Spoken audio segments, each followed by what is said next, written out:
Hi, Alan Stratton from Woodturn. Over 10 years ago when I started doing these videos for my channel, I committed to myself at least to show my progression through wood turning. And I think I have over the years. You can look back and see some of my early stuff. I think the current stuff is much better. But in this case, I'll show you a progression of ornaments from this one, which was inspired by a real sea urchin ornament combined with inspiration from Max Brossi's, one of his pieces. This is the faux sea urchin. To this one, which is a simple multi-axis ornament using similar techniques. Similar techniques for this one, which is a multi-axis ornament also. And then you also saw before Halloween a pumpkin, which uses a multi-axis technique like those, but you can put goodies inside. One you will not see on my videos is this one, which is a flop, but it is a multi-axis technique. It was to lead to this one, which is a multi-axis technique like these, but on a bigger scale, turned multi-axis, then made mortises on the end so that I could open it up and turn it into a bowl. So this is a ribbed bowl, multi-axis turning.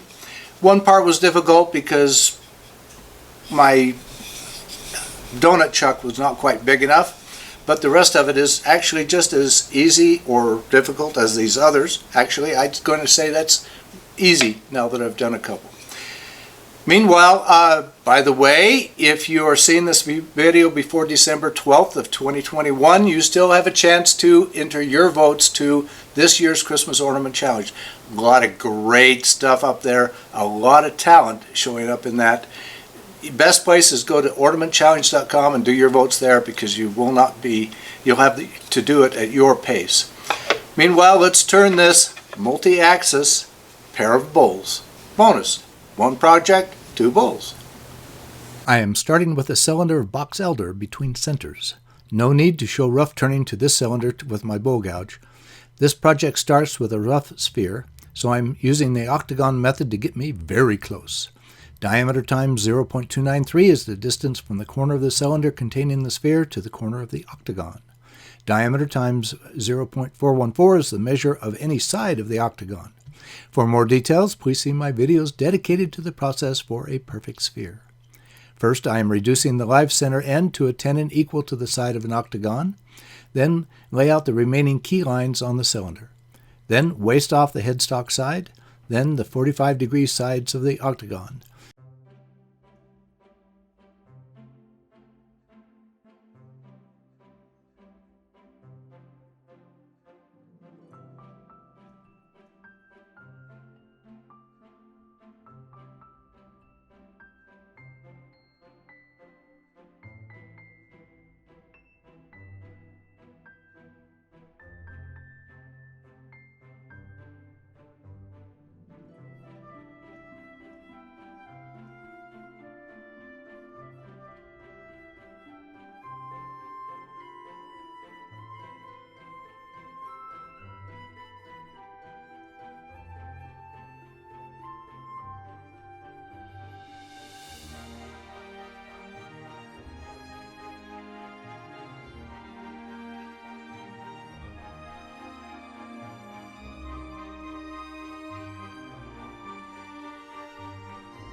Since I need to divide the sides, I do not take off the remaining tenon. Instead, I turn it into a compression mount before I go too far. Then I can divide the sides in half and half again, then round off to a rough sphere. A round ring helps identify high and low spots on the sphere.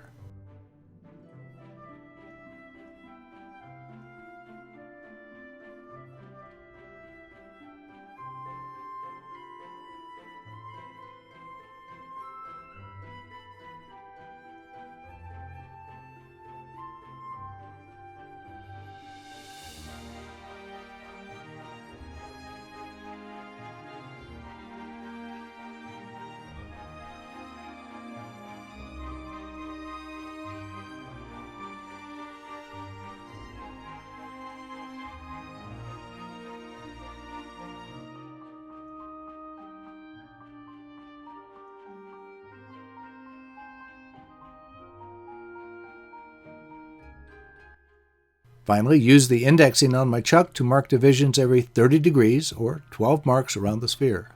This means that there will be 6 grooves around the sphere. Also, if you can visualize it, there will be solid wood later to place against the cup chucks.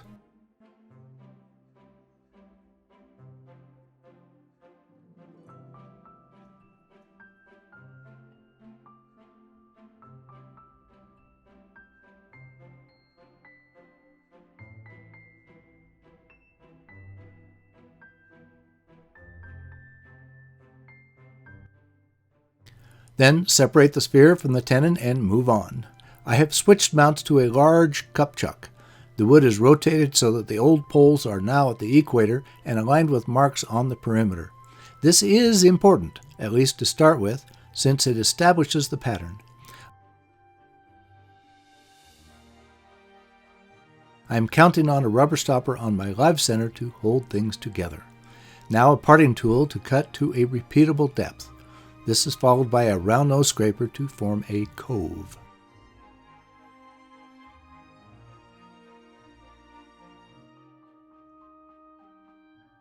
Then sand this cove area through all the grits. Long strips of sandpaper help bridge irregularities. Not so much on the first cove, but more importantly on subsequent coves. Now to rotate the sphere to the next mark. It is hard to determine the north and south poles since they have been replaced with a cove. Now I rely on the side marks and approximate the center of the first cove. Then again establish depth with a parting tool and make the cove with the round nose scraper.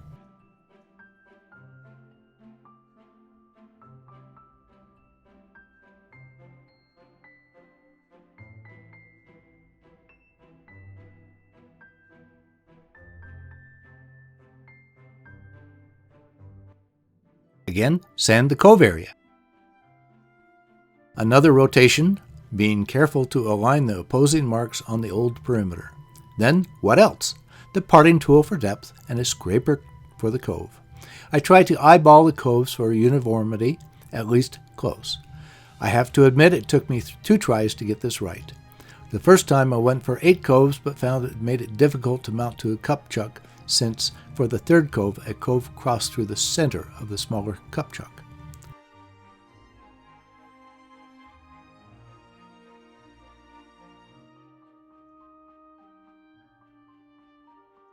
Again, sand the cove area. Here's where I probably should have made a different choice. I wanted to use my donut chuck, but it was not big enough. I did not take the time to enlarge it. Instead, I protected one end of the sphere with a masking tape and held it with the live center. This is much more difficult than using a donut chuck. Then, in the tight space around the live center, cut a recess for an expansion mount. I switched tools to try to find the best way. My parting tool was most useful in the end. My mortise was too small, and I had to switch back to make it larger.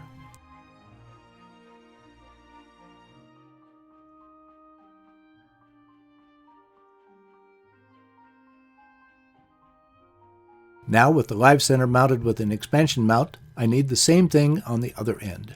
This is a little easier, but I still keep the live center in the same place for the heavier wood removal.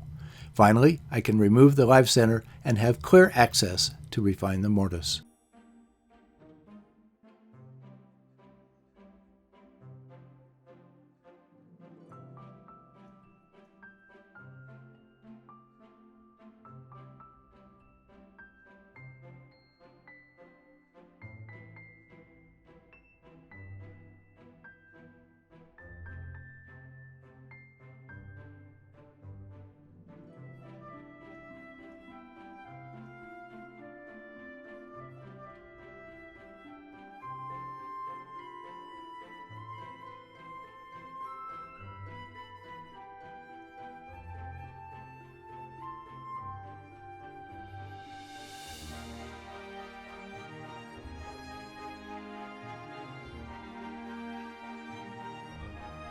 Finally, I swapped ends again to refine the first mortise.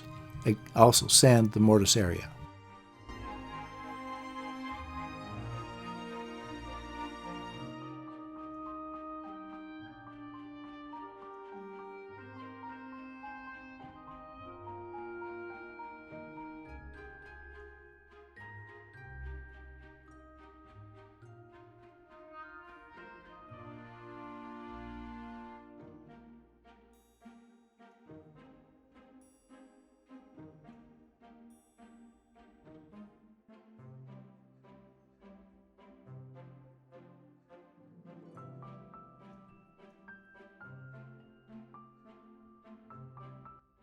With the sphere securely held in a chuck, I moved the chuck over to one of my bandsaw jigs to safely cut the sphere into hemispheres. If you do not have a way to hold a chuck to a jig, I have made these available on my companion Etsy site.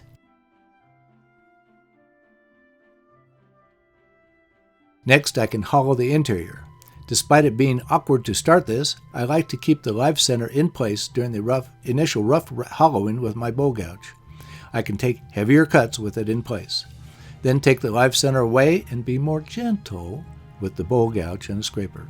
Then sand and repeat for the other bowl. I also sanded out any remaining defects between the coves.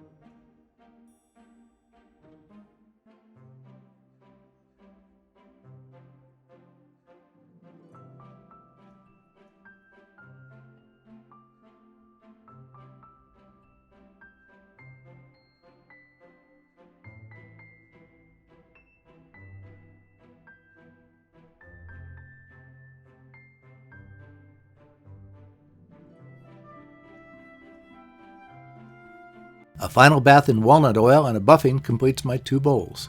These are unique. No router was plugged in during this project.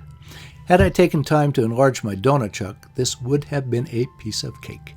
Yes, it was multi-axis, but it is the current peak of a series of similar multi-axis projects. This one unified the previous concepts with the bowl technique. I like them. Please give this video a thumbs up, subscribe on my website, and tell your friends about my videos. I appreciate your comments and questions. Every week I may add a new wood turning video to my website. Always, please wear your full face shield for safety anytime the lathe is running. This is your last line of defense, as it was mine.